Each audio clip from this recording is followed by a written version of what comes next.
బాబు ఎవరండి? ఎవరు? ఓహో, చెప్పక్కర్లేదు. సత్రంలో తక్కువ కావాలి. అది కాదండి. చాలా చాలా ఇక్కడ కాలు పోవడానికి కూడా స్థలం లేదు. దయచేసి వెళ్ళండి నైనా, వెళ్ళండి. అయ్యా, మీరు సెలవిస్తే ఏ గోడకైనా ఆనుకొని కూర్చుంటాం. ఎక్కడా చోటు లేదని చెప్పున్నాను కదయ్యా.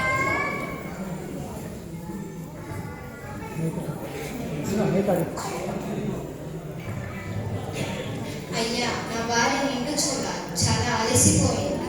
మీ సెలవిస్తే ఏ గోడకైనా ఆనుకొని కూర్చుంటాం. అవును పాపం, నీ భార్య నెలలు నిండిన చూడాలుగా ఉంది.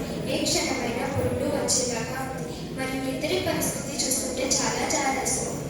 చోటు ఏమాత్రం లేదు. ఏం చేయమంటావయ్యా? ఈ జనసంఖ్య అయ్యేంత వరకు ఏదో విధంగా తలదాచుకోండి చాలు. అదే ఆలోచిస్తున్నాను. ఎక్కడా చోటు లేకుండా ఉంది. మీరు సత్రపు యజమానులు. మీరు తలచుకుంటే మాకు చోటు దొరకపోదా? చూస్తున్నావుగా నా సత్రపు పరిస్థితి.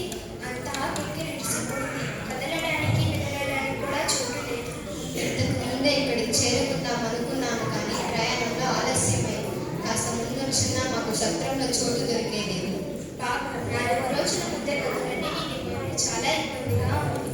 ఇప్పుడు చోటు దొరకకపోతే మరెక్కడనూ మాకు చోటు దొరకదు. మీరే ఏదో విధంగా చూడండి. ఇదిగో ఆ పశువుల శాల.